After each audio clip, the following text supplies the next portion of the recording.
Shalom Bapak Ibu Jemaat Tuhan yang dikasihi Tuhan. Shalom. Sekali lagi Shalom. Shalom. Untuk jemaat yang diberkati Tuhan juga melalui ibadah online, kami sapa dan semoga Tuhan Yesus memberkati kita sepanjang ibadah hari ini.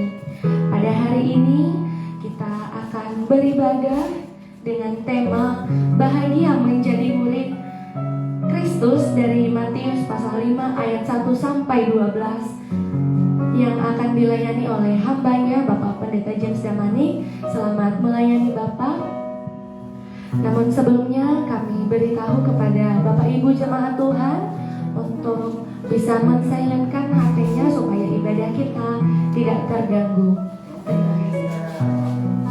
Pada hari ini kita bersyukur kita boleh kembali beribadah, kita boleh datang kembali ke rumah Tuhan dengan membawa sukacita, dengan menyiapkan harapan-harapan kita selama seminggu ke depan untuk Tuhan. Mari saudara-saudariku, saya ajak kita untuk bersaat teduh sejenak.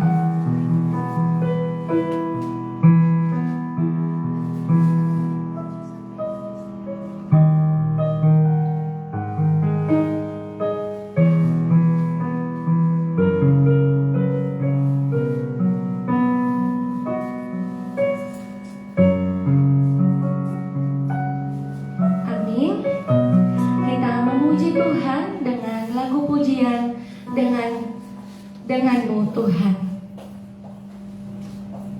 kita tidak ragu akan kesetiaan Tuhan. Dia memegang hidup kita dan sepenuh jiwa kita percayakan Tuhan Yesus menyelamatkan kita. Dia adalah Raja dalam hidup kita, berkuasa dan berjaya untuk selamanya. Kita bersuka cita untuk Tuhan pada hari ini.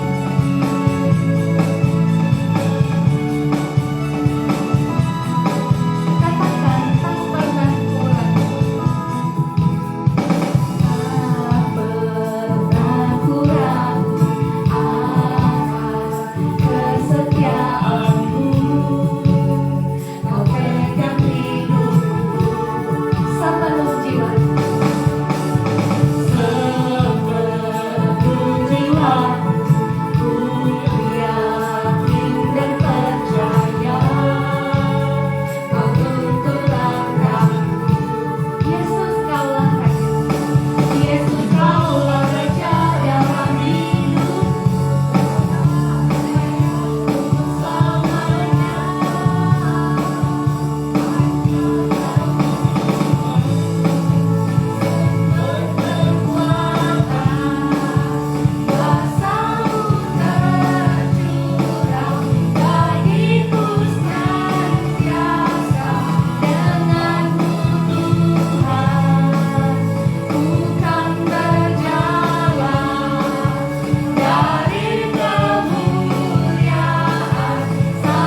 akan tinggal di dalam kasih-Ku, seperti aku menuruti perintah Bapa-Ku dan tinggal di dalam kasih-Nya. Pertolongan kepada kita adalah di dalam nama Tuhan Allah yang menciptakan langit, bumi, alam semesta, dan segala isinya. Turunlah kiranya atas kita sekalian anugerah dari Allah Bapa, Anak, dan Roh Kudus. Amin.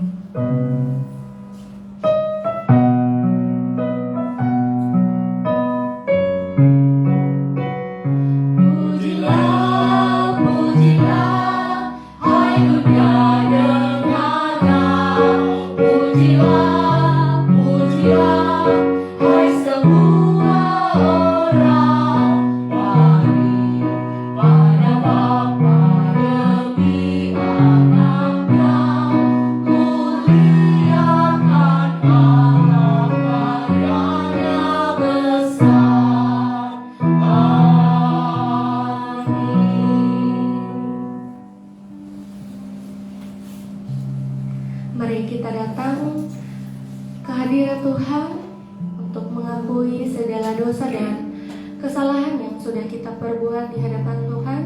Kita memohon pengampunan, kita memohon belas kasih Tuhan, supaya kita disucikan, dilayakkan untuk boleh berkenan di hadapan Tuhan. Mari secara pribadi sampaikan kepada Tuhan lewat isi hati saudara, isi hati saudari, supaya Tuhan Yesus yang penuh kasih boleh terus mengampuni kita dan selalu mengasihi kita.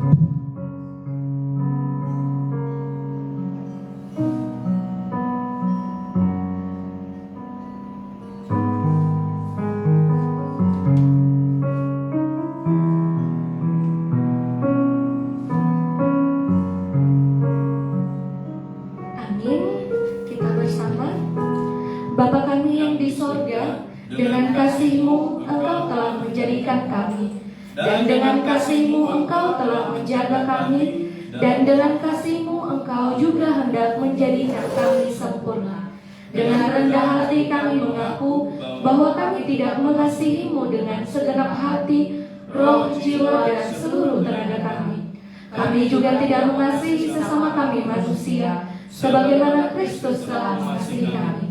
Memang Engkau di dalam kami, tetapi nafsu kami telah membuat kami lupa akan kehendak-Mu.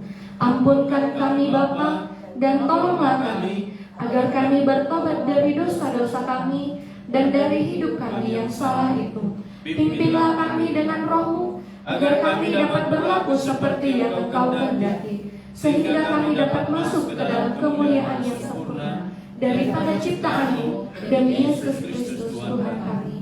Amin. Aku bersukaria di dalam Tuhan, jiwaku bersorak-sorai di dalam Allahku, sebab Ia mengenakan pakaian keselamatan kepadaku dan menyelubungi aku dengan jubah kebenaran, seperti pengantin laki-laki yang mengenakan perhiasan kepala, dan seperti pengantin perempuan yang memakai perhiasannya. Kita bersama dalam doa Bapa kami. Bapa kami yang di surga, dikuduskanlah nama-Mu, datanglah kerajaan-Mu, jadilah kehendak-Mu di bumi seperti di sorga. Berikanlah kami pada hari ini makanan kami yang secukupnya, dan ampunilah kami akan kesalahan kami, seperti kami juga mengampuni orang yang bersalah kepada kami. Dan janganlah membawa kami ke dalam pencobaan, tetapi lepaskanlah kami daripada jahat. Karena Engkau yang mempunyai kerajaan, dan kuasa, dan kemuliaan sampai selama-lamanya. Amin. Kita memuji Tuhan lagi dengan lagu pujian Tuhan Yesus Baik. Tiada berkesudahan kasih setia Tuhan, selalu baru setiap hari, rahmat-Nya juga baru bagi kehidupan saudara. Tuhan Yesus baik, sungguh amat baik. Sambil bertepuk tangan, kita memuji Tuhan. Tiada berkesudahan kasih setiamu Tuhan, selalu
pasal 15 ayat 1 sampai 5. Ayat yang pertama yang akan oleh saya sendiri, dan ayat yang kedua ayat yang genap oleh jemaat Tuhan. Kita akan bergantian, dan di ayat yang terakhir kita akan bersama-sama.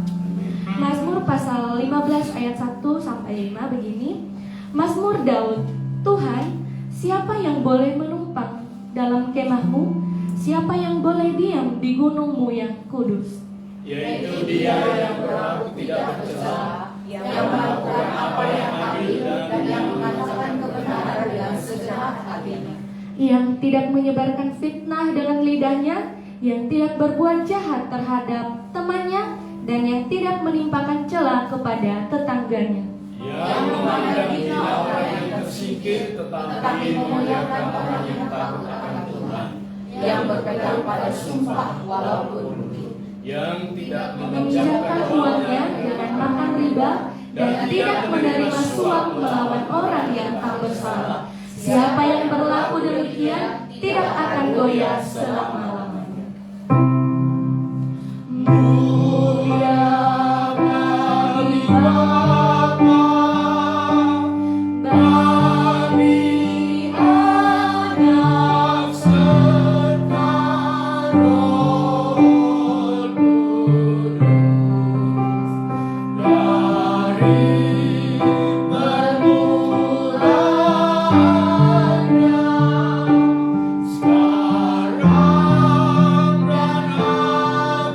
sekarang dan akan jadi bersama dengan umat percaya gereja di sepanjang abad dan tempat, kita mengaku pengakuan iman kita seturut dengan pengakuan iman rasuli kita bersama.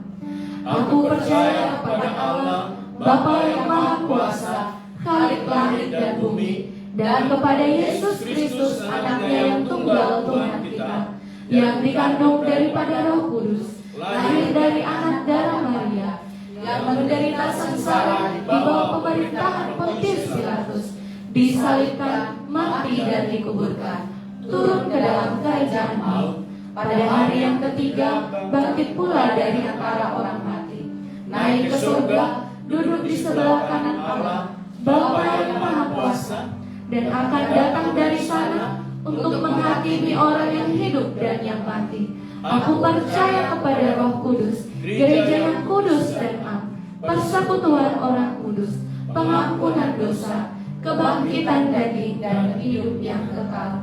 Amin.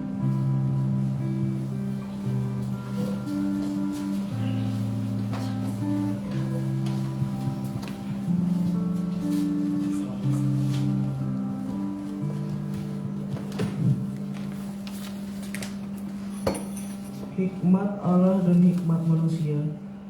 Sebab pemberitaan tentang salib memang adalah kebodohan bagi mereka yang akan binasa.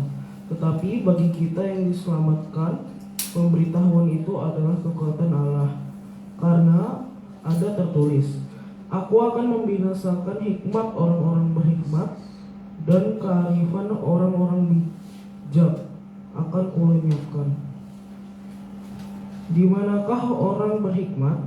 Di manakah ahli Taurat? Di manakah pembantah dari dunia ini? Bukanlah Allah telah membuat hikmat di dunia ini menjadi kebodohan oleh karena dunia dalam hikmat Allah tidak mengenal Allah oleh hikmatnya. Maka Allah berkenan menyelamatkan mereka yang percaya oleh kebodohan yang memberitahu pemberitaan Injil. Orang-orang Yahudi menghendaki tanda, dan orang-orang Yunani mencari hikmat. Tetapi kami memberitahukan Kristus yang disalibkan. Untuk orang-orang Yahudi, suatu batu sandungan, dan untuk orang-orang bukan Yahudi suatu kebodohan. Tetapi untuk mereka yang dipanggil, baik orang Yahudi maupun orang bukan Yahudi, Kristus adalah kekuatan Allah dan hikmat Allah. Sebab orang yang bodoh dari Allah lebih besar hikmat daripada manusia yang lemah dari Allah, lebih kuat daripada manusia. Ingat saja, saudara-saudara, bagaimana keadaan kamu ketika kamu dipanggil. Menurut ukuran manusia, tidak banyak orang yang bijak, tidak banyak orang yang berpengaruh, tidak banyak orang yang terpandang. Tetapi apa yang bodoh bagi dunia dipilih Allah untuk memalukan orang yang berhikmat, dan apa yang lemah bagi dunia dipilih Allah untuk memalukan apa yang kuat, dan apa yang tidak terpandang dan yang hina bagi dunia dipilih Allah. Bahkan apa yang tidak berarti dipilih Allah untuk meniadakan apa yang berarti, supaya jangan ada seorang manusia pun yang memegahkan diri di hadapan Allah. Tetapi oleh karena Dia, kamu berada di dalam Kristus Yesus, yang oleh Allah telah menjadi hikmat bagi kita. Ia membenarkan dan menguduskan dan menebus kita. Karena itu, seperti ada tertulis, barang siapa yang bermegah, hendaklah ia memegah di dalam Tuhan Yesus.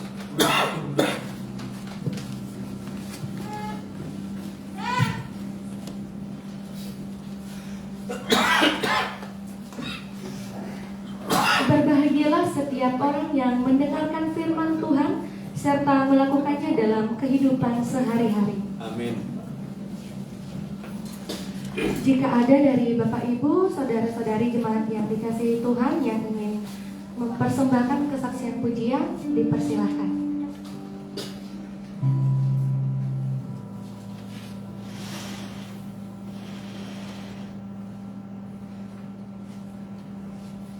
Tidak ada, mari kita lihat warta jemaat kita. Adapun berita sepekan adalah sebagai berikut. Yang pertama dari Panitia Kebaktian. Terima kasih untuk pelayanan Bapak Pendeta James Damanik dan semua tim pelayan yang bertugas pada hari ini. Tuhan Yesus memberkati. Terima kasih juga untuk persembahan kue ulang tahun dari keluarga Bapak M. Tampu Bolon dan Ibu Sari Oktarina. Yang kedua dari Komisi Penata Layanan dan Keuangan. Kantung persembahan diadakan 2 kantung untuk kas gereja. Persembahan ke depan untuk kas panitia, pengadaan lahan, dan pembangunan gereja. Yang ketiga dari panitia Natal, hari ini setelah ibadah akan diadakan pembubaran panitia Natal, menghimbau dan mengundang kehadiran semua panitia Natal umum dan panitia Natal P3MI.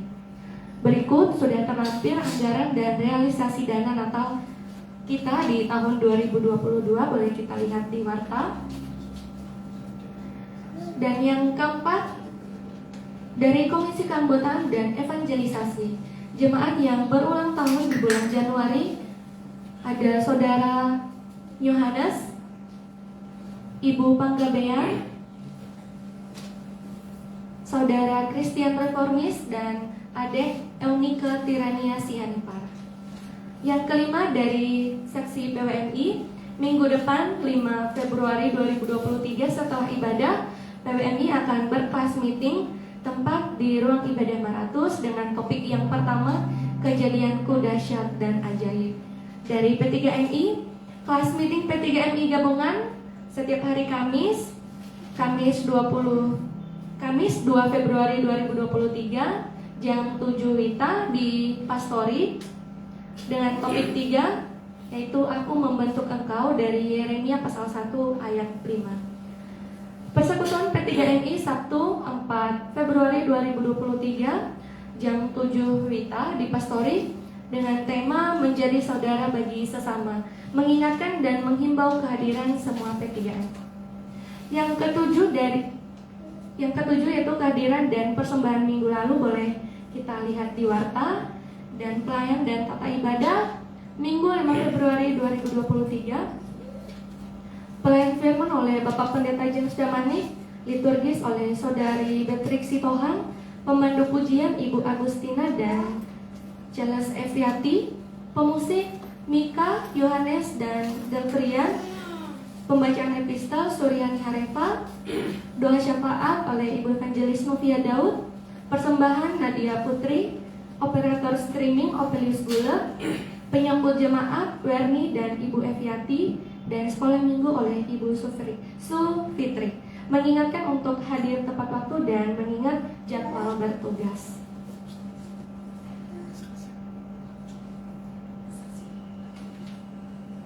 Baik, kita kembali kepada ibadah kita.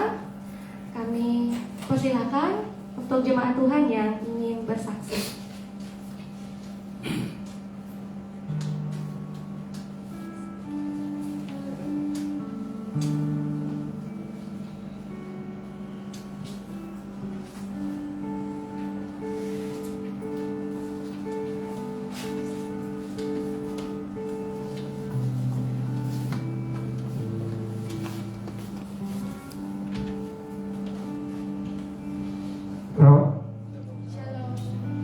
Shalom. Selamat pagi Bapak Ibu. Saya datang dari Bandung tahun 72. Saya ikut proyek Soeharto di Berambai. Waktu saya kerja itu ya sudah lumayan lah. Lumayan.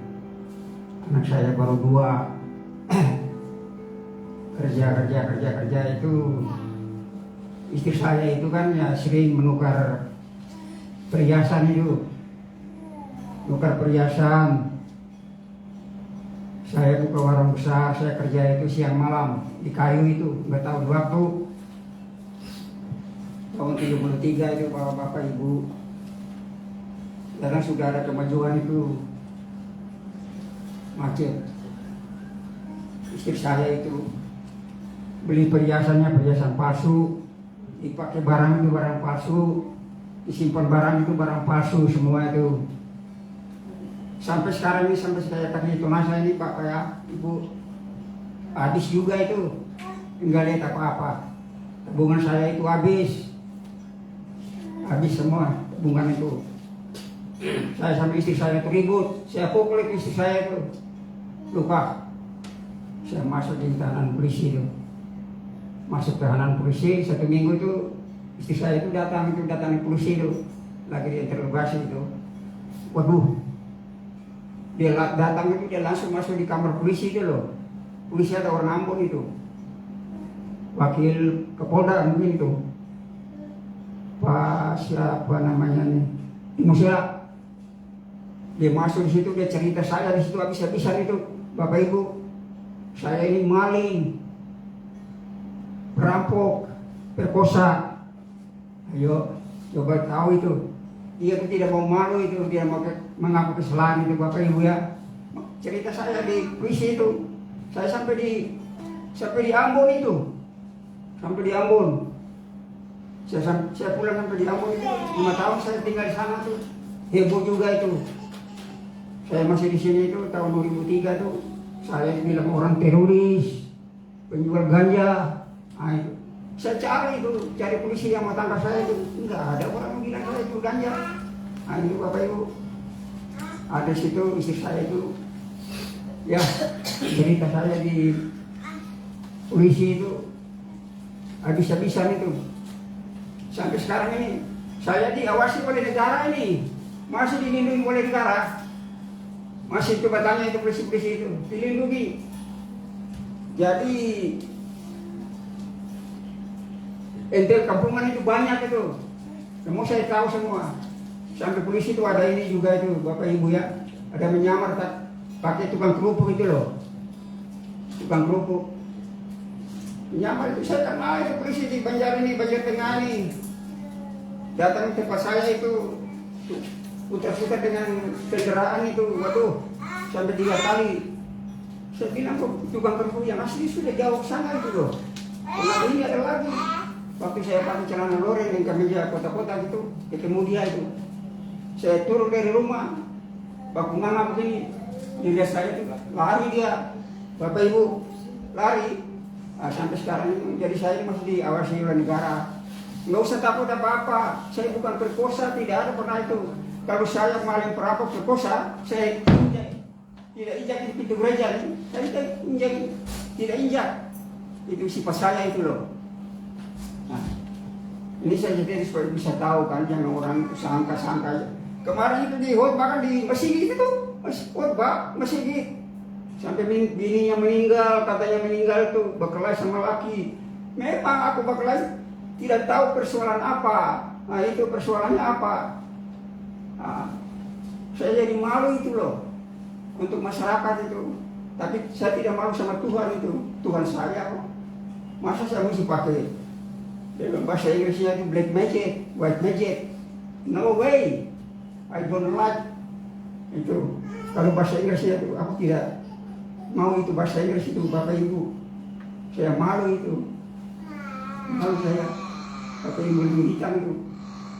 Nah, itu. Jadi semua kan sudah tahu di sini kan. Di kampung itu ya masih ada selidiki aku terus itu. Aku bilang siapa yang tangkap saya? Saya ini awasi oleh negara loh. Saya sering datang ke Korem ini. Korem ini saya sering masuk, ada kawan saya di situ. Orang semua itu kenal. Di GPID itu kan tentara semua kan di situ, karena sama saya. Nah itu, boleh kan markas PAB di situ. Saya sering di situ. Kalau tentara yang baru ini mungkin nggak tahu. Kalau tentara yang lama itu tahu. Saya sering di situ. Korem saya sering datang di Korem itu. Jadi ketika saya ada di Korem juga. Di Korem. Saya cari polisi, saya tahu ketika saya di Banjar Barat, saya bilang itu silakan awasi saya, jangan salah tangkap, jangan rekayasa. Saya bilang begitu, Bapak Ibu. Saya pulang ke Ambon itu 5 tahun, saya tinggal di sana tuh. Begitu juga lagi. Di sini orang mancing saya dengan perempuan itu, pancing saya dengan perempuan. Waduh, saya bilang otak saya di mana? Nah itu banyak itu anak sekolah juga datang itu mau numpang apa tipisen itu. Bapak-bapak saya sakit perut ini numpang ke kami ya, silakan kamu masuk.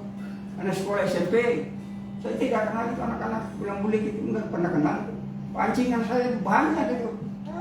Di Gang Kanunggal juga pancing juga banyak tuh. Tapi aku nggak gaya, nggak takut. Nah, itu. Jadi bapak-bapak semua banyak sudah tahu saya punya bicara dan saya dengan Tuhan yang tahu saya punya hidup. Nah itu, saya ini bisa itu, bisa. Kalau istri saya nggak, ya, tapi yang saya ini nggak mati. Tapi yang saya bikin malu saya, mau itu Bapak Ibu. Ya sekian saya punya. Saya sampai di situ saja. Saya terima kasih banyak, saya dengan Tuhan aja yang tahu saya itu.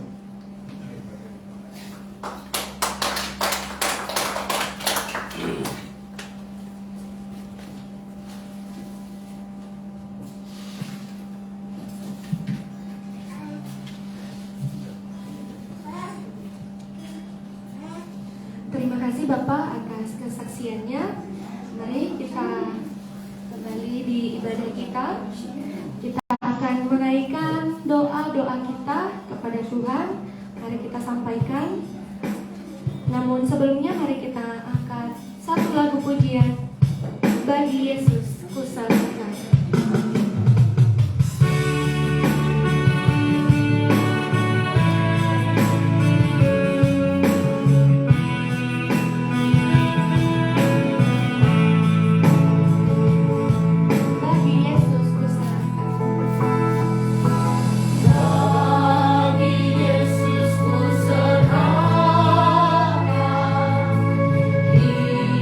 Hidupku seluruhnya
membawa dua-dua syafaat kami.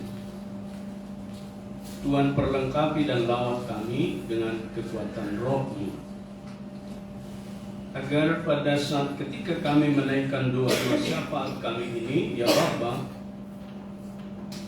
terjadilah penguatan peneguhan atas setiap kami, khususnya ya Tuhan,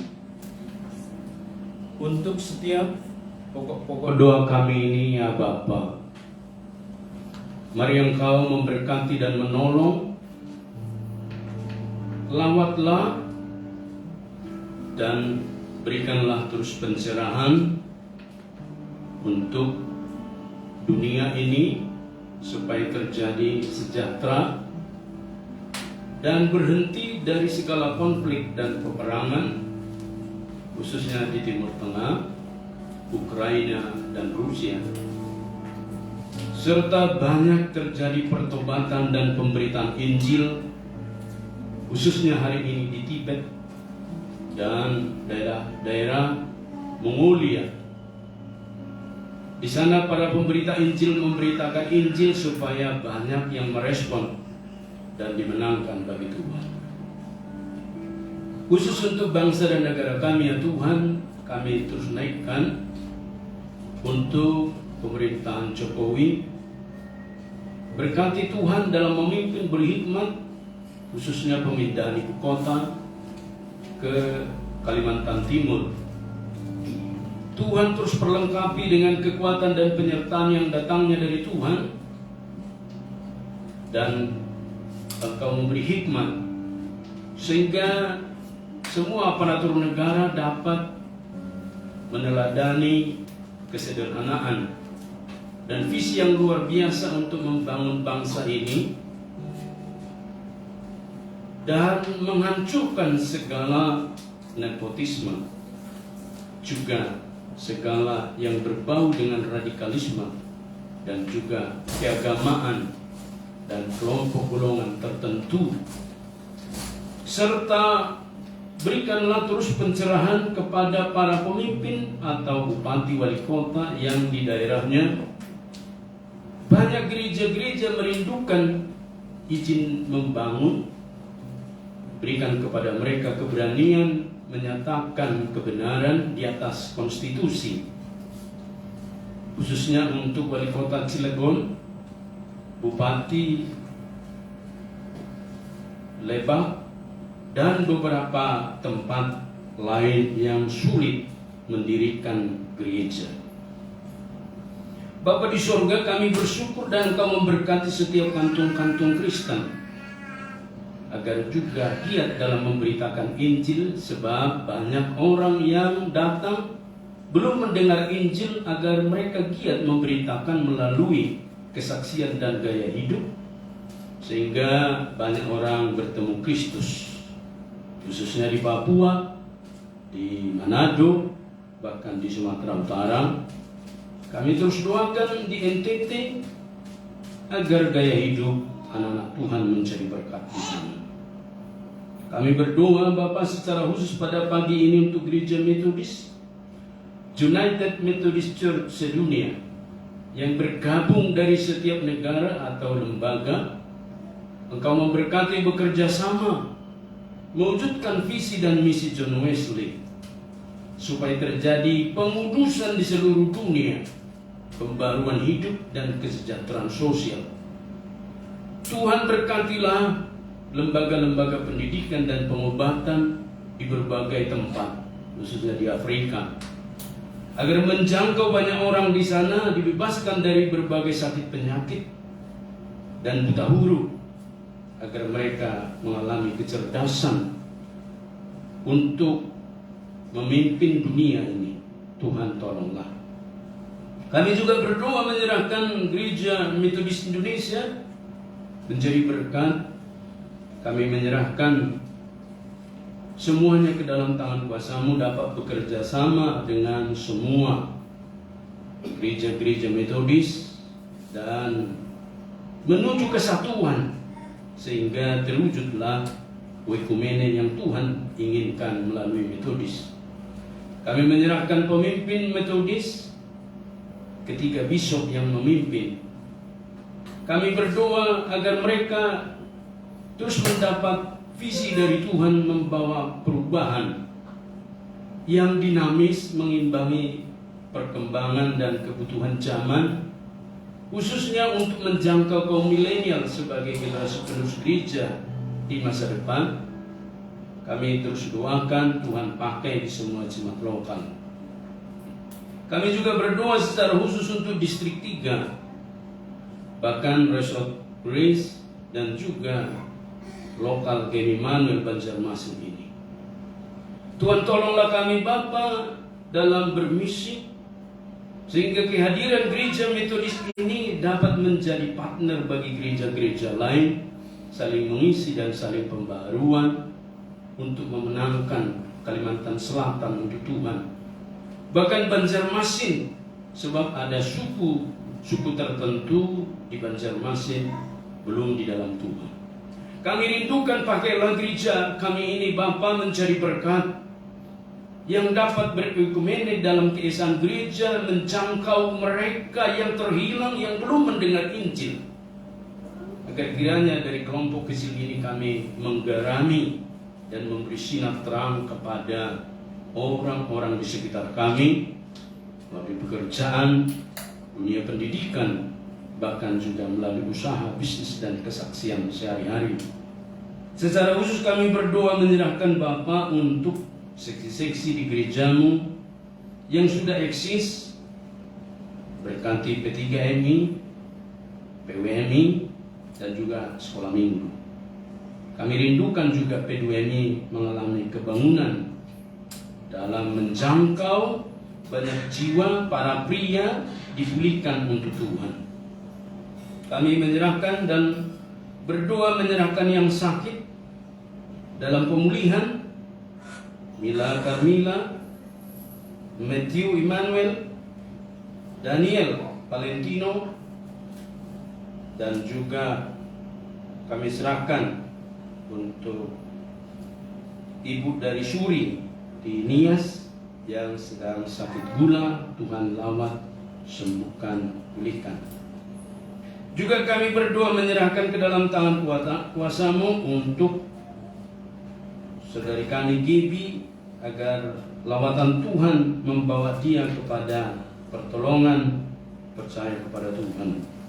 Begitu juga dengan Ibu Rita Buat, Bapak Suwanto, dan juga Ibu Lili serta Saifuddin. Kami teringat Tuhan untuk saudara kami yang sudah tamat dan sedang bekerja, berkati mereka ya Tuhan. Kami berdoa untuk misi Gemi Manuel Banjarmasin, Engkau memberkati menjangkau jiwa di sekitar kami yang belum dimenangkan untuk Tuhan. Mereka masih di dalam kegelapan. Pakailah kami menjadi berkat, menerangi mereka. Dengan penuh keberanian kami saksikan Engkau kepada mereka Tuhan. Kuatkanlah iman kami semua. Secara khusus kami berdoa buat motto di tahun ini Tuhan, supaya terjadi keseimbangan dalam hidup kami masing-masing. Tuhan perlengkapi dan tolong. Kami berdoa menyerahkan untuk MPT yang ada di Merantus, yang dipimpin hamba-Mu Pendeta Erwin bersama beberapa orang dan para guru MPT di sana, berkati Tuhan. Kami percaya setiap firman yang mereka taburkan melalui lembaga pendidikan Pelangi, TK Pelangi, menjadi berkat.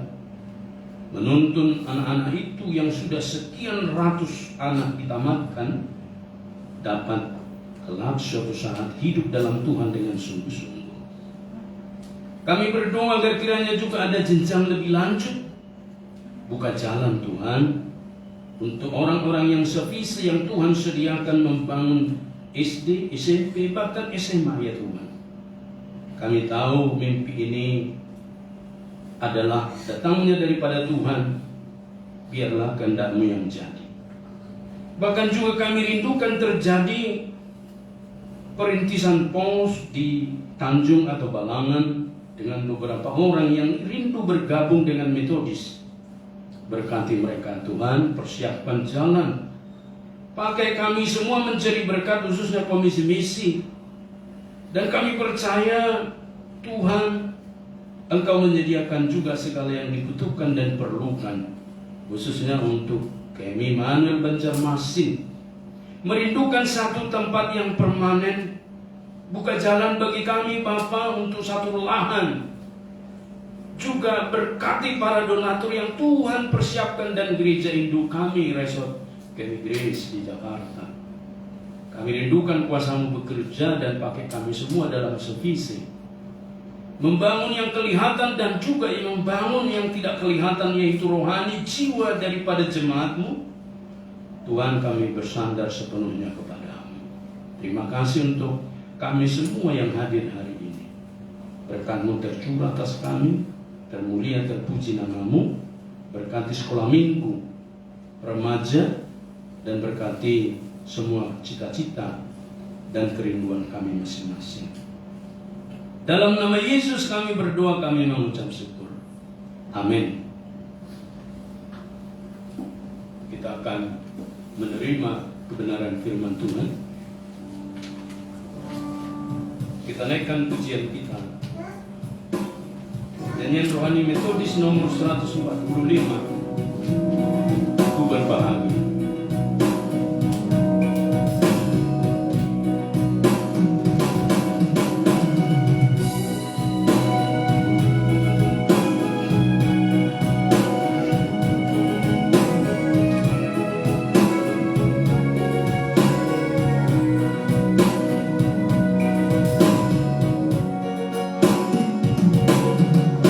Bahagia, ya bintang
Roh-Mu ya Tuhan, sehingga hari ini kami mengalami perjumpaan dengan Sang Firman lebih dalam, lebih daripada yang lalu, sebab hari ini Engkau melawat kami ya Tuhan, dan bukan melewati kami. Perlengkapi dan urapilah kami semua, tundukkan di bawah otoritas Roh-Mu, dan berikanlah kami kepada hati yang gampang diajar, agar kami mengerti lebih dalam firman-Mu, bekal yang kuat bagi kami dalam mengarungi lautan kehidupan ini. Tolonglah kami Bapa sebagai murid lebih berbahagia daripada kemarin, karena hari ini bertemu dengan Sang Firman. Dalam nama Yesus kami berdoa dan menyambut firman. Haleluya. Amin. Silakan duduk Bapak Ibu, saudaraku yang mengasihi Tuhan. Mari kita membuka satu bagian firman Tuhan yang diberikan kepada kita, yaitu dari Matius pasal yang kelima, ayat yang pertama sampai dengan ayat yang ke-12. Demikian firman Tuhan, saya akan membaca untuk kita sekalian.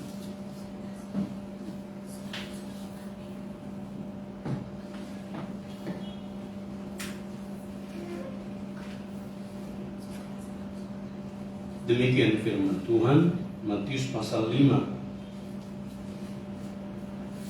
Ketika Yesus melihat orang banyak itu, naiklah ia ke atas bukit, dan setelah ia duduk, datanglah murid-muridnya kepadanya.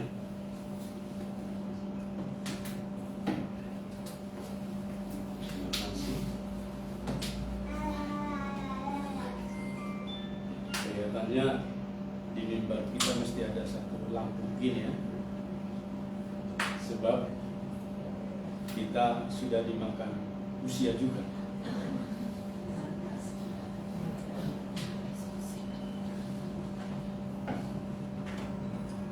Tes.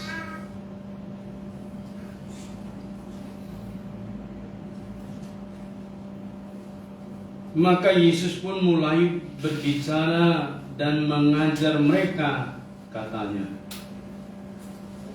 berbahagialah orang yang miskin di hadapan Allah, karena merekalah yang mempunyai kerajaan surga. Berbahagialah orang yang berduka cita, karena mereka akan dihibur. Berbahagialah orang yang lemah lembut, karena mereka akan memiliki bumi. Berbahagialah orang yang lapar dan haus akan kebenaran, karena mereka akan dipuaskan. Berbahagialah orang yang murah hatinya, karena mereka akan beroleh kemurahan. Berbahagialah orang yang suci hatinya, karena mereka akan melihat Allah.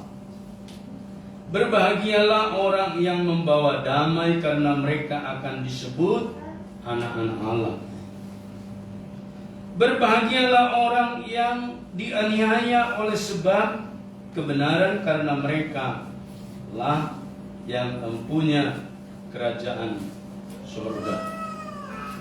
Berbahagialah kamu jika karena aku kamu dicela dan dianiaya, dan kepadamu difitnahkan segala yang jahat.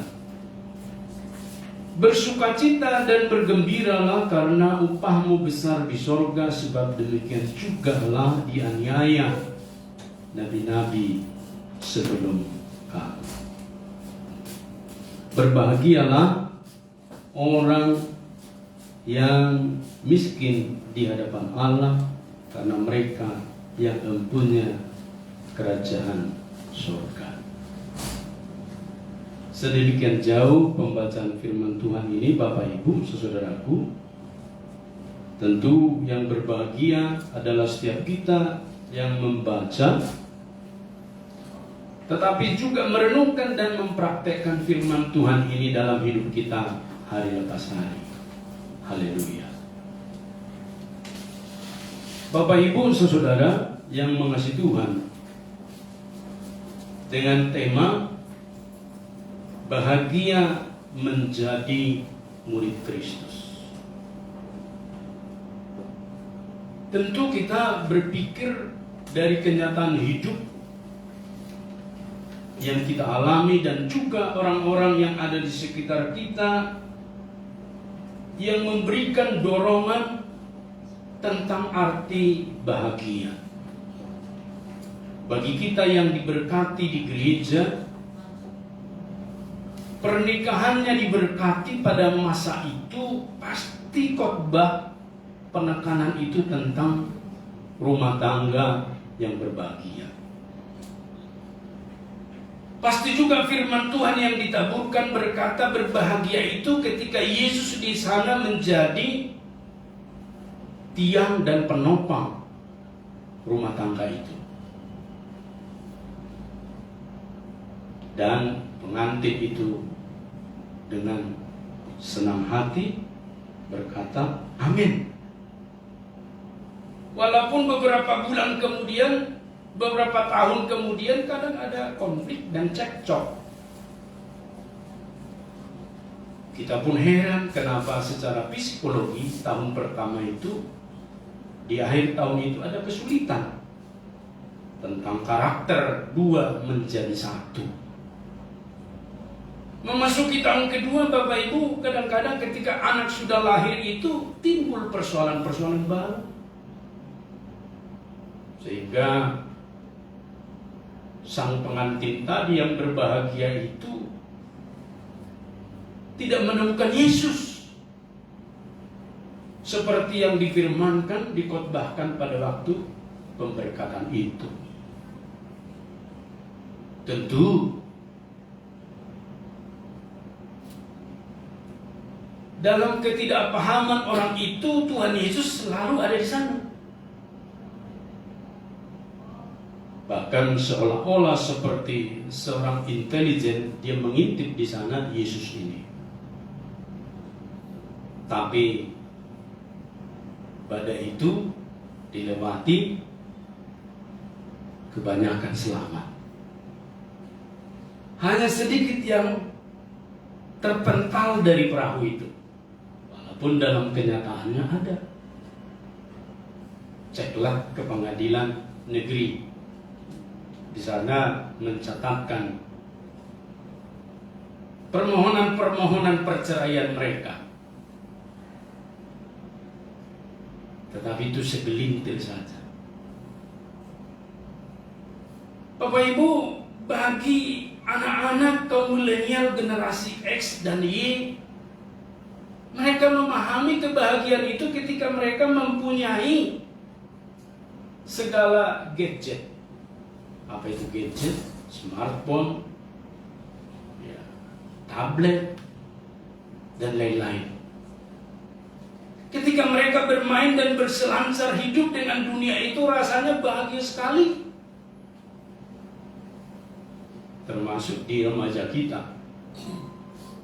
Ada Sosen, ada Max, ya, ada si Putri. Ada Putri hari ini?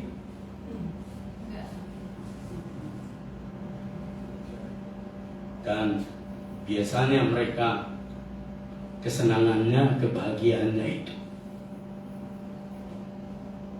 Pernah saya tanya, pilih makan apa di Banjarmasin? Kita mau ke sana. Makanan itu tidak lebih menarik bagi dia dibanding dengan gadget tadi. Beda dengan kita, ya, kaum baheula ini. Di mana yang enak makanan? Itu jauh lebih penting bagi kita daripada soal gadget-gadgetan dan segala macam, sebab kita kadang-kadang tidak mengerti dunia itu. Berbeda dengan para mahasiswa juga ketika ditanya apa yang membuatmu bahagia sekarang. Banyak yang menjawab kebahagiaannya apabila dia mempunyai pacar, Padahal dia tidak mengerti arti pacaran dan seterusnya. Itulah sebabnya pada bagian ini kita bertemu dengan satu kata yang disebut dengan bahagia atau berbahagia. Apakah kita berbahagia atau tidak? Tentu Bapak Ibu, mari kita lihat apa kata Tuhan Yesus. Dan nanti kita baru mengerti ternyata bahagia itu melintasi segala zaman. Baik kakek-kakek, nenek-nenek, sekolah minggu, anak-anak, remaja, pemuda, atau istilah generasi apapun, sanggup diterjemahkan dengan apa yang disebut Tuhan Yesus di sini, berbahagia. Bagi pasangan-pasangan muda yang baru menikah, biasanya berbahagia kalau mereka sudah punya kendaraan, punya rumah, apalagi punya televisi. Kami baru menikah, ketika mengkredit rumah dikasihlah TV yang 14 inch, yang kecil. Yang kalau mau bunyi harus diketuk 3 kali atau 4 kali punggungnya baru dia kelihatan gambarnya. Saya pun heran, TV pemberian properti itu kalau diketuk nyala baru kelihatan gambarnya. Makin lama makin redup gambarnya. Dan di sela-sela kita menonton sedang asik, dia hilang, ketuk lagi, baru muncul. Itu kenangan indah yang tidak bisa kami lupakan. Dan saya lupa mereknya apa, tapi kami asik bertahun-tahun dengan TV 14 inch itu. Tapi ketika kami pindah, kami pun lupa kemana TV itu pindah, di mana ditaruh dan kemana ditaruh. Ujuk-ujuk ketika di gereja baru tidak ketemu lagi dengan TV itu. Tapi syukurlah di gereja baru sudah disediakan TV yang jauh lebih besar, layarnya flat.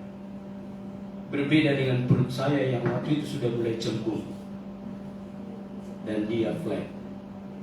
Oleh karena itu Bapak Ibu saudaraku yang mengasihi Tuhan, berbahagia itu kita kadang-kadang dicekokin dari lingkungan di mana kita berada. Ibu mertua saya berkata, kreditlah Amang 1 sepeda motor, tandanya Amang punya penghasilan setiap bulan. Kredit sepeda motor tanda punya penghasilan.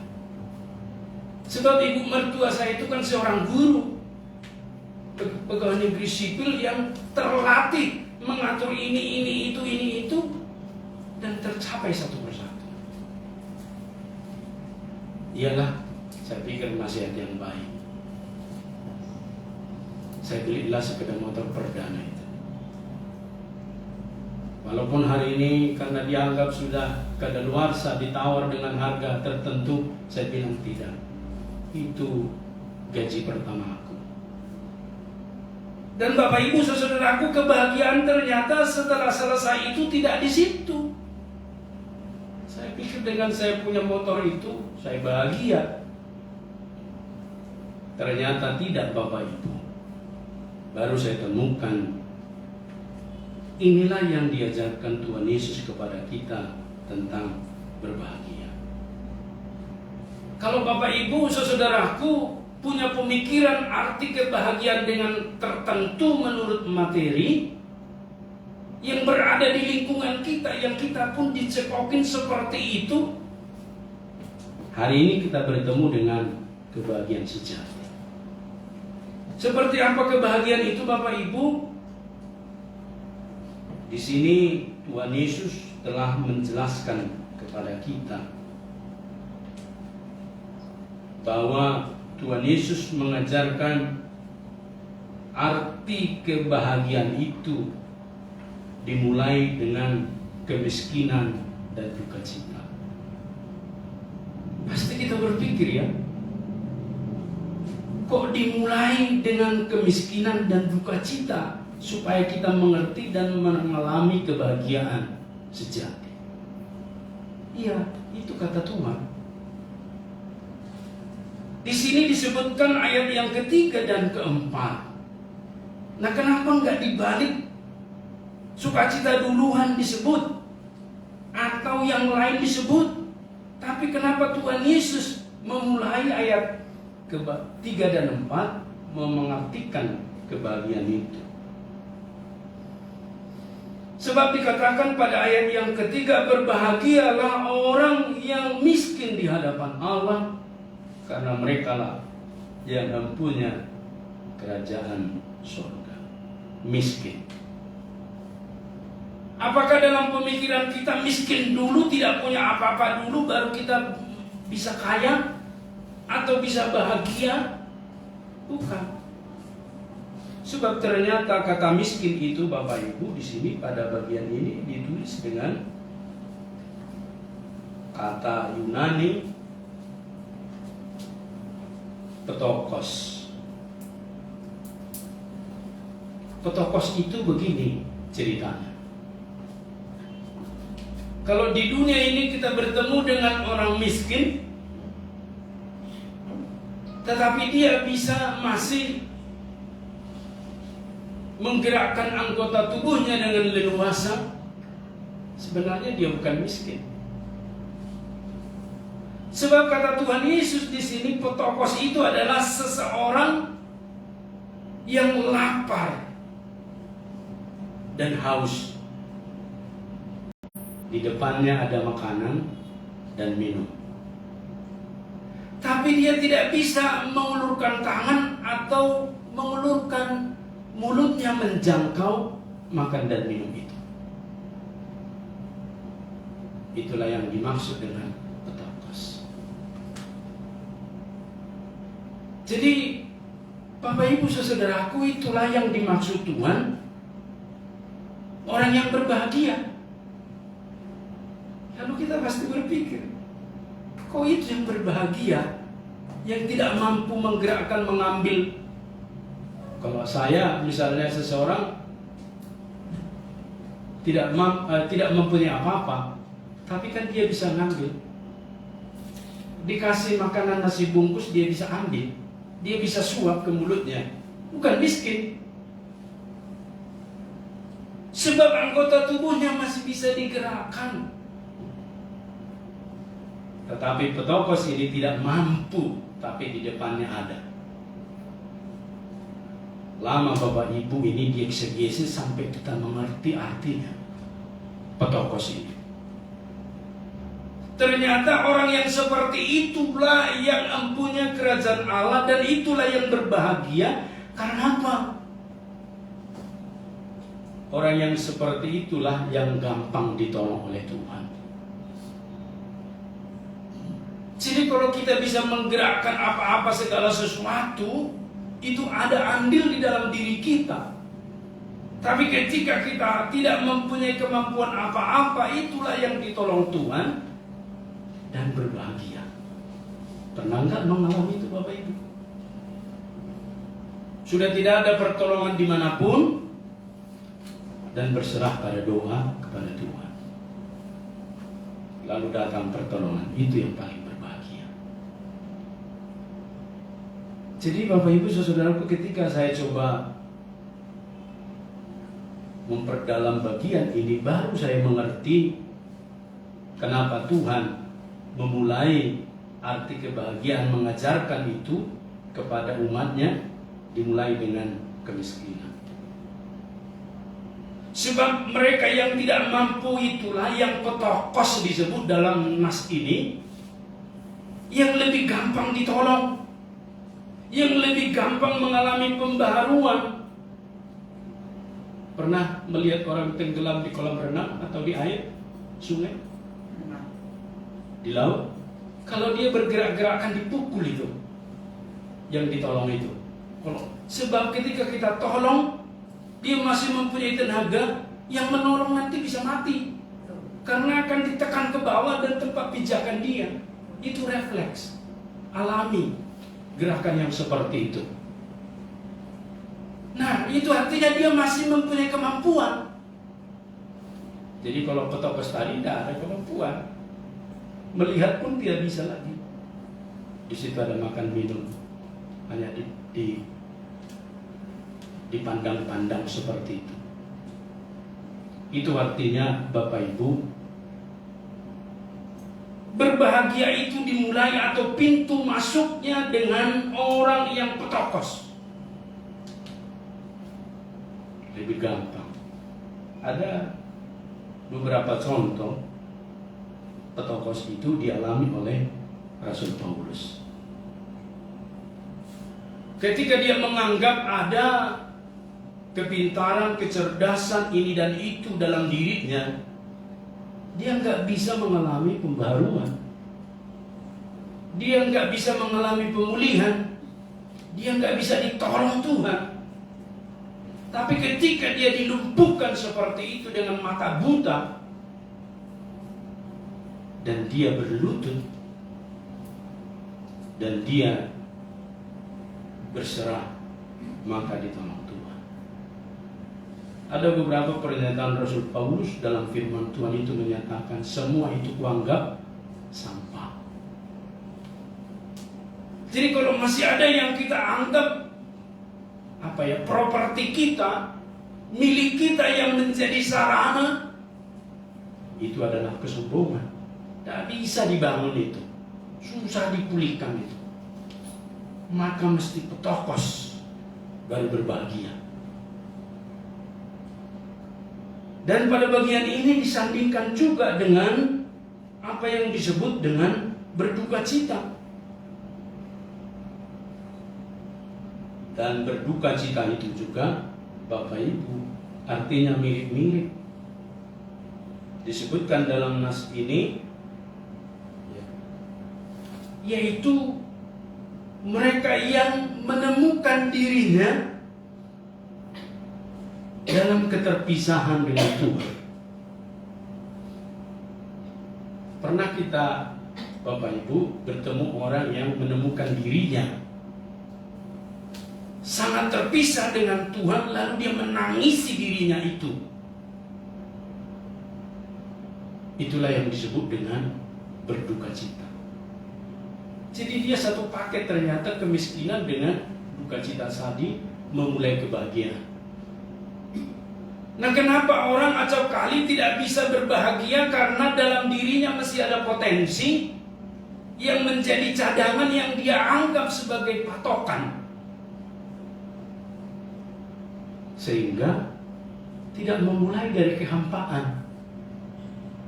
Coba ketika dimulai dari kehampaan, maka kan segala yang kita punya ini dapat kita syukuri dan kita merasa berbahagia.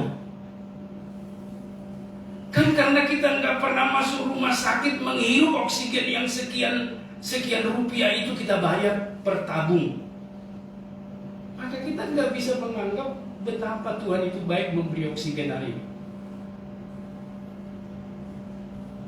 Saya ketika merawat kakak saya di rumah sakit, dan dalam sebulan itu saya lupa berapa tabung oksigen kami bayar, saya baru mengerti betapa oksigen yang kita hirup ini harus kita syukuri tanpa tabung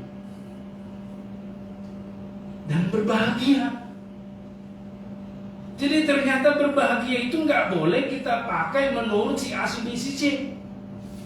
Menurut Tuhan Yesus baru menemukan pintunya. Jadi hari ini Jemaat Immanuel Banjarmasin, kalau ada yang nggak berbahagia karena tidak mempunyai materi A, B, C, dan ini menurut si A, si B, si C, berhenti. Bukan itu. Saya karena suka mendapat segala sesuatu dengan merek Casio. Tahu merek Casio? Casio orang. Bukan Casio merek Jepang itu. Saya selalu bersyukur. Terima kasih Tuhan. Terima kasih. Termasuk jas yang saya pakai ini Casio. Dan saya yakin kalau dia menonton streaming itu, dia lihat itu jas yang saya kasih. Di Cempaka Putih dijahitkan di tempatnya si Gulang, ada orang Bangladesh. Bapak Ibu saudaraku, itu artinya saya bersyukur sebab semua yang ada pada saya datangnya dari Tuhan. Dan apapun itu tidak boleh dibandingkan dengan si A, si B, si C. itu membuat saya berbahagia. Seperti lagu kita tadi. Berarti hari ini kita tidak boleh ada yang minder. Berarti hari ini kita tidak boleh merasa ini dan itu. Semua kita berharga dan berbahagia di hadapan Tuhan. Amin. Dan pintu ini ketika kita lewati, kita adalah orang yang sangat berbahagia sekali.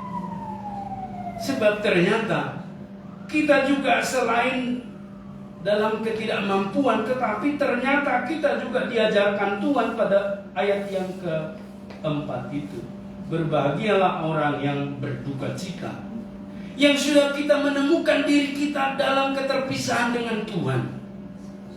Lalu kemudian disambung ketika Tuhan mati untuk kita secara pribadi, dijembatani.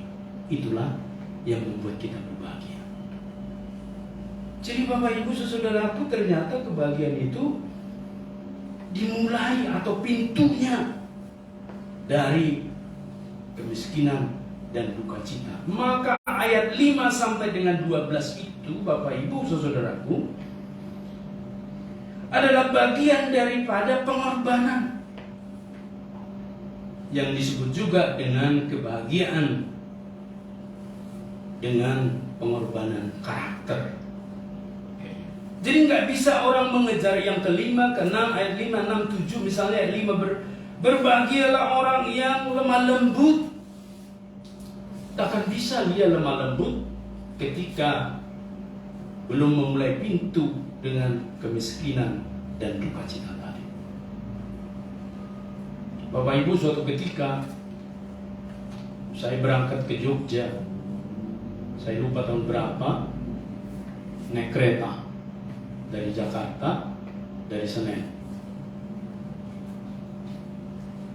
Di belakang saya itu, dari stasiun Jatinegara itu naik anak-anak muda. Laki perempuan, banyak mereka rombongan. Memang sepanjang malam itu mengganggu perjalanan karena mereka berisik. Tapi yang saya mengutip dari pembicaraan mereka yang membuat saya miris, mereka orang Kristen. Pemuda di salah satu gereja di Jogja ada acara di Jakarta, mau balik lagi bareng dengan saya. Dan dalam pembicaraan itu mereka berbicara ngalor ngidul dari A sampai Z. Banyak diceritakan, tetapi ada beberapa pas di belakang tempat duduk saya itu, beberapa laki-laki tertawa-tertawa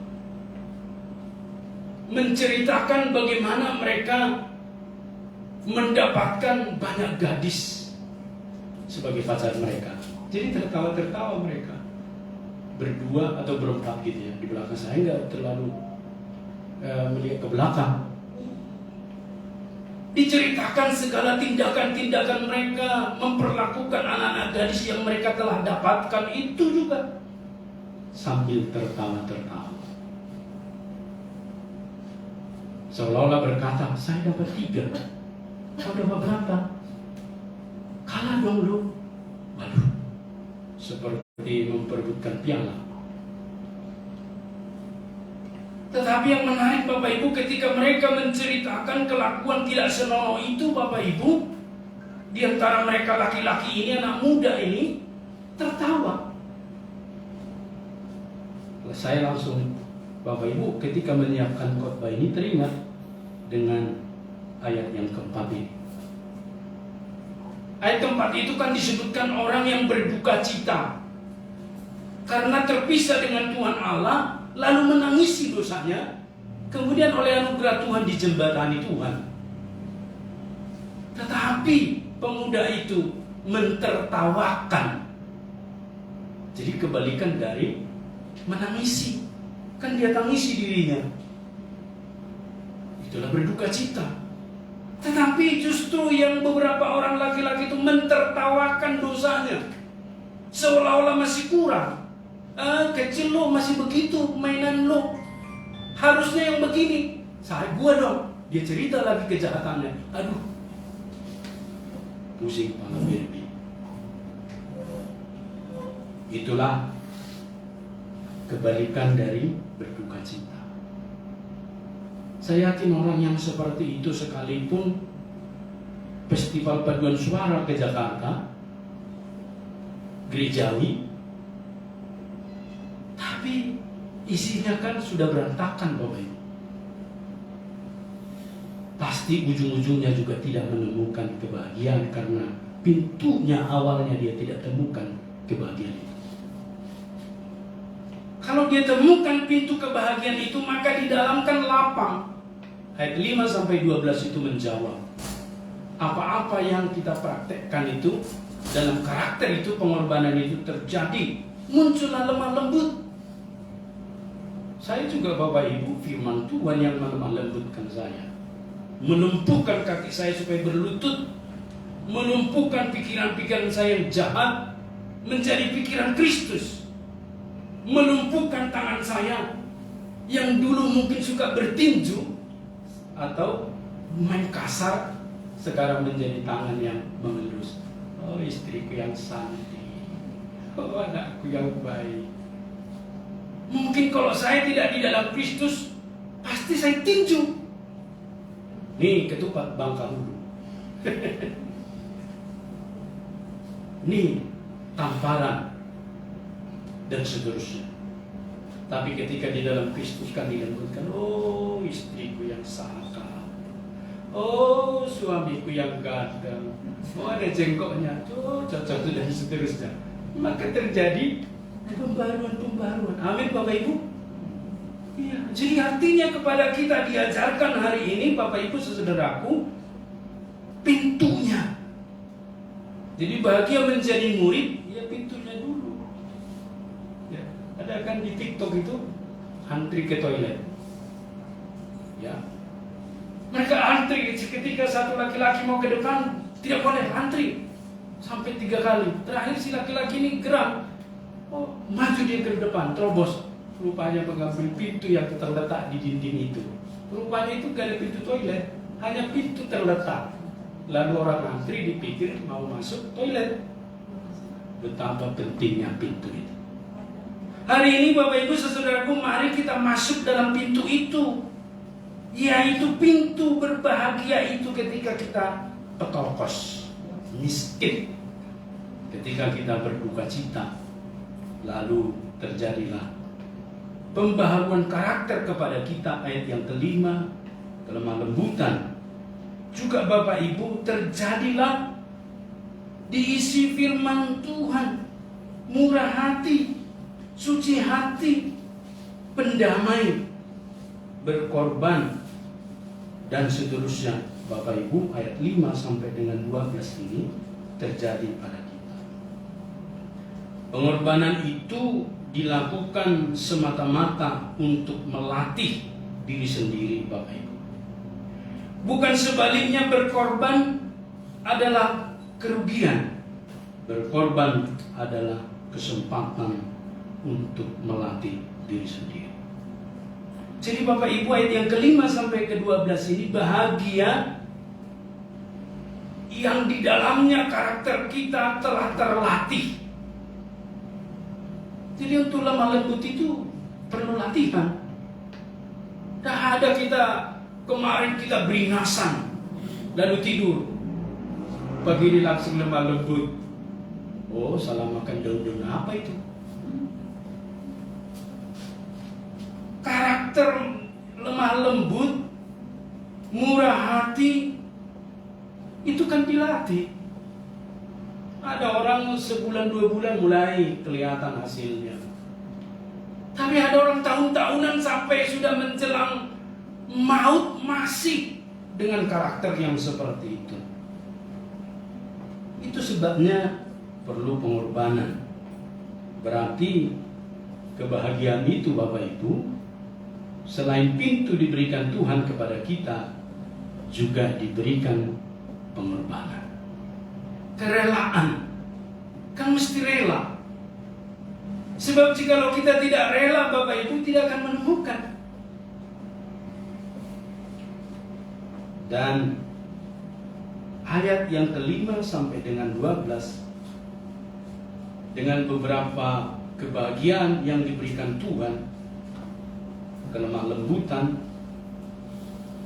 Diisi firman Tuhan, murah hati, sukacita, pendamai, berkorban demi kebenaran, berkorban untuk dan demi Tuhan, bekerja untuk kerajaan Allah. Ada 8 ini Bapak Ibu, adalah bagian kebahagiaan yang diberikan ketika kita melewati pengorbanan itu.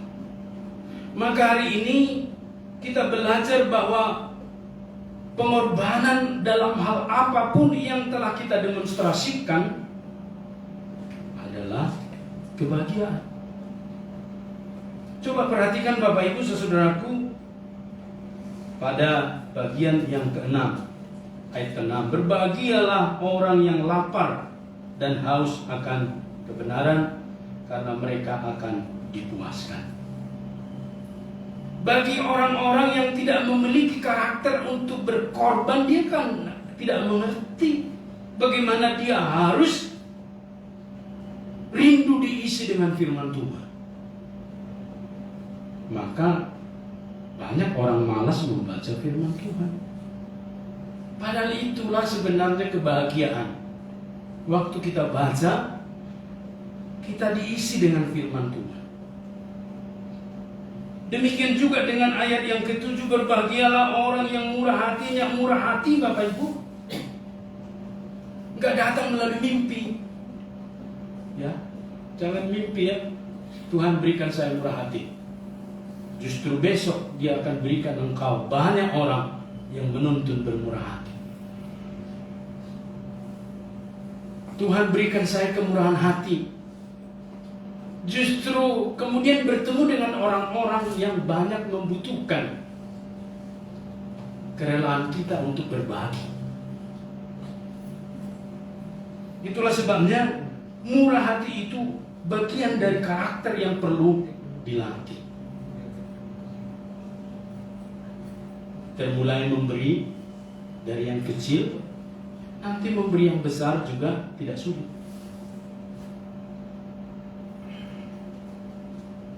Bapak Ibu saudaraku, temukanlah dan hiduplah dalam hal kebahagiaan yang telah diletakkan Tuhan Yesus kepada kita. Kalaupun hari ini kita mempunyai A dan B atau tidak mempunyai, anggap saja itu semua anugerah. Mulailah dengan kita di hadapan Tuhan itu petokos. Kita tidak mempunyai apa-apa. Lalu kemudian kita ditolong oleh Tuhan,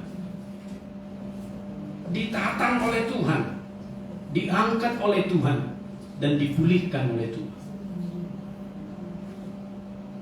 Kita mulailah dengan duka cita yang menangisi diri kita, yang terpisah dari Tuhan, tapi oleh karena anugerahnya kita dijembatani kepada Tuhan, mengalami pemulihan, sehingga kebahagiaan sejati itu telah kita kunci berada di dalam diri kita. Maka kebahagiaan selanjutnya ini menjadi kebahagiaan karakter kita yang terus-menerus kita temukan dan dapatkan dari Tuhan bersama dengan Tuhan. Temukan dan demonstrasikan diri kita yang sudah menerima kebahagiaan dari Tuhan. Inilah yang Tuhan inginkan dari kita. Bapak Ibu, terkadang dan acap kali ya, hal-hal sederhana kita tidak syukuri. Kita berpikir pelayanan itu, kalau kita bisa worship leader di jumlah orang yang banyak, ratusan dan ribuan, baru kita merasa hebat. Tapi ketika kita dipercayakan Tuhan, operator streaming, penyambut jemaat, pemandu pujian, petugas persembahan, membaca epistel dan seterusnya. Sama hebatnya ketika kita praktekkan dalam diri kita bahwa semua itu adalah anugerah yang Tuhan berikan kepada kita sebagai bagian kebahagiaan itu sendiri. Jadi seharusnya kan kita berbahagia kalau kita dapat melayani Tuhan. Sebab pelayanan itu adalah kehormatan, bukan beban. Kehormatan Bapak Ibu saudaraku. Dan di akhir dari khotbah ini, hendaklah dalam nilai-nilai pengorbanan sebagai pembentukan karakter kita, kita izinkan Tuhan berkarya dengan luar biasa. Izinkan Tuhan. Sebab kalau kita tidak izinkan Tuhan Bapak Ibu membentuk karakter kita dan kita lewati, kita nggak naik level. Kan karena kita mengalami masa yang sulit lalu kita izinkan Tuhan bersama kita di sana, maka kita diangkat naik level, naik tingkat. Itulah sebabnya karakter ini sangat penting bagi kita, mengizinkan kita diproses supaya lemah lembut. Apa lawan lemah lembut? Kebalikan dari lemah lembut yaitu beringasan. Ya, beringasan itu dalam kamus disebut kasar. Berarti Bapak Ibu dari kasar menjadi lembut, aduh prosesnya itu lama sekali. Seperti seorang tukang urut yang tadinya bengkok, tapi diurut pelan-pelan, akhirnya jadi lemas dan bisa menjadi lembut. Jadi artinya Bapak Ibu saudaraku, satu karakter yang harus kita pakai dan perlengkapi dengan kuat oleh kemurahan Tuhan. Kita mau lemah lembut. Saya tadi menyimak kesaksian Bapak Joni ya. Saya tidak bisa bayangkan Pak Joni usia 30 tahun. Ya Pak ya. Berkumis juga 30 tahun Pak ya waktu dia. Sudah ada kumis waktu itu 30 tahun. Berkumis. Artinya Bapak Ibu saudaraku, hanya Kristus yang bisa mengubah kita seperti tadi. Dan perubahan itu ada yang cepat, ada yang lambat. Tapi harus tetap bersyukur. Ada orang kan suka marah-marah.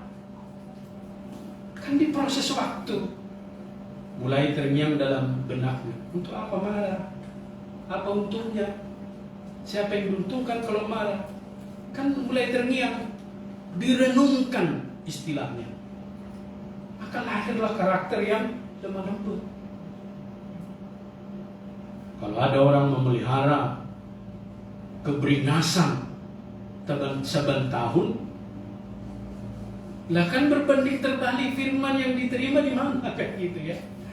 Masa nggak mengubah sedikit pun? Itu lemah lembut. Bukan lemah lunglai ya, tapi lembut. Makanya ada disebut lembut tetapi tegas. Jadi kelembutan itu bukan berarti lemah, tapi kelemah lembutan itu adalah satu karakter yang terlihat indah bagi orang lain. Maka lemah lembut itu artinya ciptakanlah indah bagi orang lain, siapapun itu. Apakah pasangan kita? Kami menikah sudah hampir 20 tahun. Tapi saya belajar dari tahun pertama sampai tahun 20 ini, terakhir ini, mana bagian kata-kata yang tidak disukai istri nggak mau saya katakan. Mana kata-kata yang tidak disukai anak, saya coba ganti dengan kata-kata lain. Walaupun sebenarnya isinya sama dan kita marahnya iya. Itulah yang disebut dengan proses. Karena yang pertama pintu sudah kita terima. Jadi berarti dampaknya disebutkan pada ayat yang kelima. mereka akan memiliki bumi. Kan orang yang lemah lembut itulah bisa kemana-mana, bisa diterima semua orang. Maksudnya Bapak Ibu, ketemu dengan orang Korea welcome, ketemu dengan orang Afrika amazing, ketemu dengan orang Amerika, orang apapun, ketika ketemu dengan orang Nias juga welcome, karena bisa diterima. Jadi lemah lembut itu adalah yang indah didemonstrasikan kepada orang lain. Amin. Jadi kalau nggak indah jangan pertontonkan, buang. Gitu ya. Jadi yang indah bagi orang lain. Kan lucu kalau kita tidur satu tempat tidur, kita dipunggungi. Apa salah kita? Dalam hati kan? Ya besok pagi kita tanyalah, "Mi, apa salah saya? Sepanjang malam kok saya dipunggungi?" Atau berubah dari biasanya. Jangan seperti yang pernah saya ceritakan di jemaat. Memang dia tidak, ke suaminya tidak kasar, tapi sahabat suaminya ribut dengan dia, dia senyum, "Shalom, puji Tuhan." Nah, ini lemah lunglah ini. Lalu dia pergi ke kamar mandi, dia ambil gosok gigi istrinya, digosok itu toilet pakai gosok gigi itu tadi, sikat gigi istri suaminya, digosok, membersihkan toilet itu Bapak Ibu. Baru kembalikan lagi, udah keluar dari kamar mandi, sudah puas hatinya, senyum dia. Ya, suaminya yang marah-marah tadi. Sahabat suami marah, si istri pergi ke kamar mandi, ambil sikat gigi suami, gosok itu, bersihkan toilet itu, tempat kita yang jongkok atau yang duduk itu, bersihkan semua, taruh lagi. Tapi nanti pulang dari sini jangan dipraktekkan ya Bapak Ibu, itu cukup di tempat yang lama. Terus saya bilang, keterlaluan ibu bertahun-tahun begitu. Ya Pak, itulah cara saya untuk bisa bahagia dengan suami. Nah, itu kebahagiaan yang palsu, bukan kebahagiaan sejati. Sekarang buang sikat gigi itu, ganti yang baru. Saya baru dengar begini, memalukan. Gosok gigi, menggosok toilet itu, saya bilang. Ya saya lampiaskan, disitulah marah saya, katanya. Bu, nggak boleh gitu, suami harus dikasih. Begitu Kak Pak, tapi kan hati ini panas Pak. Tapi ketika saya gosok toilet itu dengan disikat giginya, puas rasanya hati saya. Wah, itu nggak boleh Bu, ganti ya Bu ya. Jadi akhirnya saya bilang ke Bapak itu, jangan pakai sikat gigi yang apa itu, yang baru nanti dikasih istri. Sampai dia bertanya-tanya, ada apa dengan sikat gigi saya? Sekalipun itu kelihatannya penyelesaian Bapak Ibu memuaskan, melampiaskan kemarahannya, salah. Tuhan tidak berkenan begitu. Itu bukan bahagia sejati. Bahagia sejati berdamai. Tanyalah, apa salah saya? Apa yang kurang? Baru cerita. Lalu catat, kalau kita pelupa, catat di handphone bila perlu, supaya saban-saban waktu kita buka dan baca. Oh, istri tidak senang ini. Oh, suami tidak senang ini. Lalu mulailah terjadi pembaruan. Amin Bapak Ibu. Begitu juga kepada kita Bapak Ibu, saudaraku, kebahagiaan ayat yang ke-7 ke-8 itu semua akan kita terima ketika pintu itu telah kita masuki dengan baik. Maka di ujung daripada kebahagiaan ini Tuhan menyatakan bersukacita. Baru ada sukacita di sana. Dan bergembiralah karena upahmu besar di surga. Sebab demikian juga telah dianiaya nabi-nabi yang sebelum kamu. Dalam hal apapun baru kita bisa menerima realita itu dengan baik dan sukacita. Terakhir Bapak Ibu, Rasul Paulus menjadi tokoh kepada kita melihat kebahagiaannya menjadi murid Kristus. Ketika disebutkan di dalam 2 Timotius 4 ayat 7 dan 8 dikatakan, aku telah mengakhiri pertandingan yang baik, aku telah mencapai garis akhir dan telah memelihara iman. Sekarang telah tersedia bagiku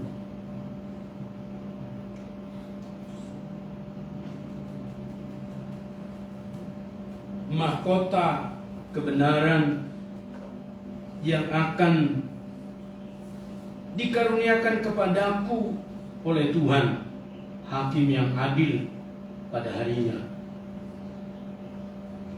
Tetapi bukan hanya kepadaku, melainkan juga kepada semua orang, termasuk Gemi Manuel Banjarmasin, Bapak Ibu. Jemaat Gemi Manuel yang merindukan kedatangannya. Jadi kita juga diperlengkapi hari ini berkat yang sama seperti kepada Rasul Paulus. Kebahagiaan itu telah kita terima hari ini. Maka kebahagiaan yang lain itu mengalir. Kebahagiaan apa? Tamat pendidikan. Kebahagiaan apa? Dapat gelar. Kebahagiaan apa? Dapat pasangan. Kebahagiaan apa lagi? Nanti ketika berumah tangga, dicukupkan. Rumahkah, kendaraankah, tabungankah, anakkah, Tuhan akan sediakan. Tapi kejarlah dan masukilah pintu itu sebelumnya. Pintu kebahagiaan yang telah disediakan Tuhan untuk kita. Amin. Kita berdoa. Kita minta Pak Pendeta Erwin menutup dalam doa.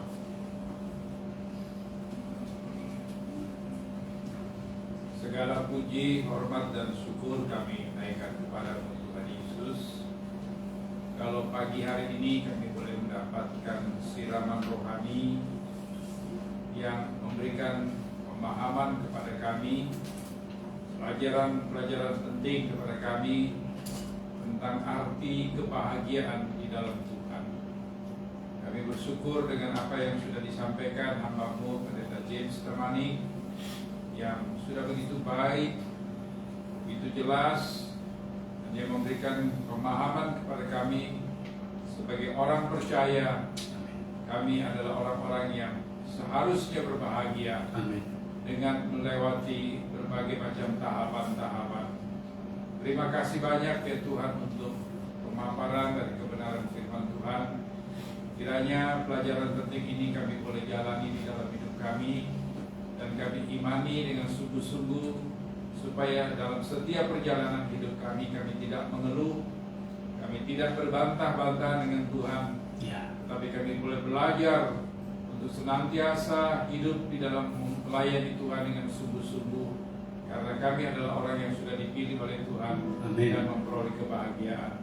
Terima kasih Bapa di surga. Kami berdoa bersyukur di dalam nama Tuhan Yesus Kristus. Amin. Amin. Terima kasih. Amin. Kita bersyukur sudah mendengarkan kebenaran firman Tuhan pada hari ini yang mengajarkan kita untuk terus bahagia dalam suka dan duka, sebab Yesus ada beserta kita. Sebab Dialah Allah kita dan kitalah umat gembalaannya dan kawanan domba tuntunan tangannya. Pada hari ini sekiranya kamu mendengar suaranya, janganlah keraskan hatimu seperti di Meribah, seperti pada hari di masa di padang gurun. Kita akan mendengarkan kesaksian pujian kepada Suri, kami persilahkan.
Bawalah seluruh persembahan persepuluhan itu ke dalam rumah perbendaharaan, supaya ada persediaan makanan di rumahku, dan ujilah aku.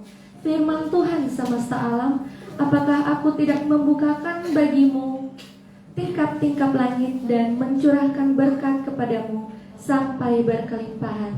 Kita akan mengumpulkan persembahan untuk kemuliaan nama Tuhan, namun sebelumnya kita mengiringi dan kita bernyanyi Tuhanlah kekuatan dan mazmur.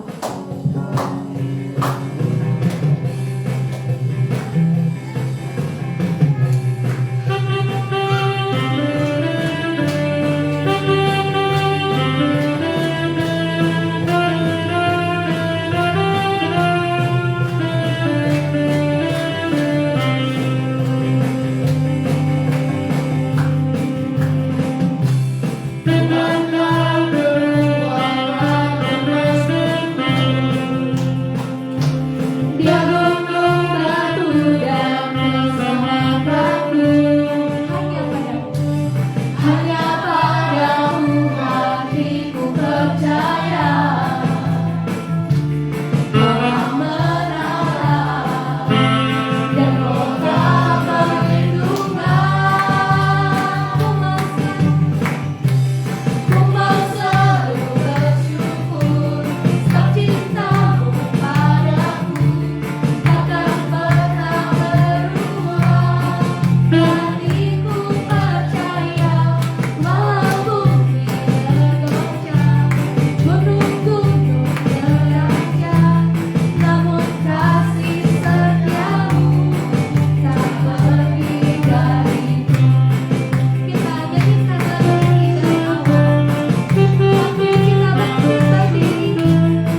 Bapa di surga, kami menyerahkan diri kami dan juga persembahan yang kami bawa ke rumah Tuhan.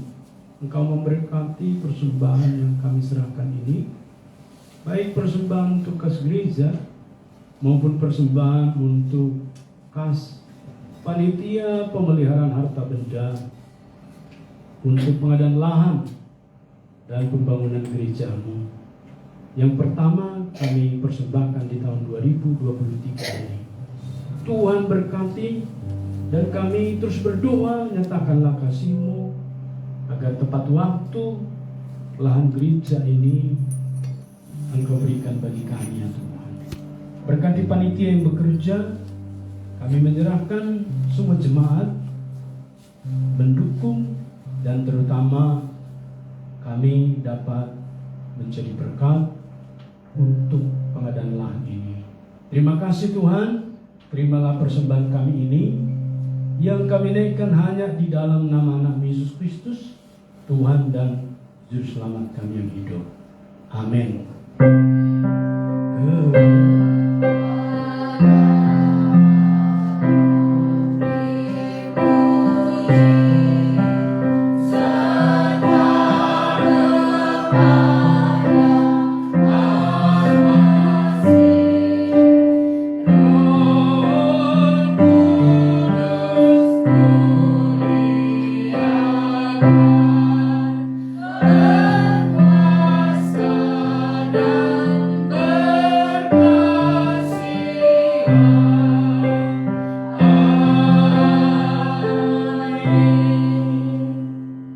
Arahkanlah hatimu dan terimalah berkat Tuhan. Tuhan memberkati engkau dan melindungi engkau. Tuhan menyinari engkau dengan wajah-Nya dan memberi engkau kasih karunia. Tuhan menghadapkan wajah-Nya kepadamu dan memberi engkau damai sejahtera dari sekarang, besok, bahkan sampai selama-lamanya, sampai Yesus datang kedua kalinya. Amin. Amin. Amin. Amin.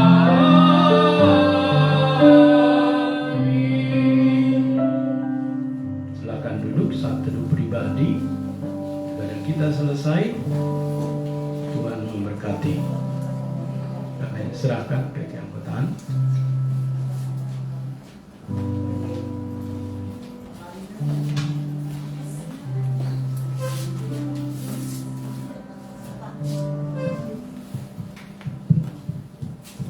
Selamat hari Minggu bagi kita sekalian. Terima kasih untuk keluarga Bapak Tampu Bolon yang menyediakan kelelawar dan snack bagi kita. Tuhan Yesus memberkati. Hari ini kita bisa menikmati kopi teh panas di depan setelah kita acara ulang tahun. Bagi yang berulang tahun, Yohanes, Ibu Maria, Christian Reformis, dan Uke, silakan maju ke depan. Terima kasih untuk Yola yang membantu.